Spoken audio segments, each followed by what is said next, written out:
ഹബീബ് സല്ലല്ലാഹു അലൈഹി വസല്ലമ തങ്ങളോടുള്ള നിഷ്കളങ്കമായ സ്നേഹം, അതാണ് നമ്മുടെ ഈമാനിന്റെ അലങ്കാരം, അതാണ് നമ്മുടെ ഇസ്ലാമിന്റെ ചമൽക്കാരം, അതാണ് പരലോക വിജയത്തിന്റെ വലിയ മാനദണ്ഡം.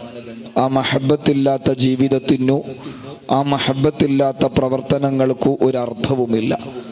ആ ജീവിതത്തിന്റെ തിരുസുന്നത്തിന്റെ മനോഹാരിതയിലേക്ക് മനസ്സ് ചായ്വ് കാണിക്കണം ഇത്തരം വേദികളിലൂടെ. അല്ലാഹു സുബ്ഹാനഹു വ തആല തിരുസുന്നത്ത് ഏറ്റെടുത്ത് ജീവിതത്തെ അലങ്കരിക്കാൻ നമുക്കെല്ലാവർക്കും തൗഫീഖ് പ്രദാനം ചെയ്യട്ടെ. പരിശുദ്ധമായ ഖുർആനിൽ ഒരു പ്രയോഗം, ഫഹൽ അസൈതും ഇൻ തവല്ലൈതും അൻ തുഫ്സിദു ഫിൽ അർളി വതുഖത്തിഉ അർഹാമകും. തിരുസുന്നത്തിൽ നിന്ന് നിങ്ങൾ അകന്നകന്നു പോവുകയാണെങ്കിൽ, തിരുജീവിതത്തിൽ നിന്ന് അകന്നകന്നു പോവുകയാണെങ്കിൽ ഭൂമിയിൽ ഒരുപാട് കുഴപ്പങ്ങളും അനൈക്യങ്ങളും ബന്ധങ്ങളിലെ തകർച്ച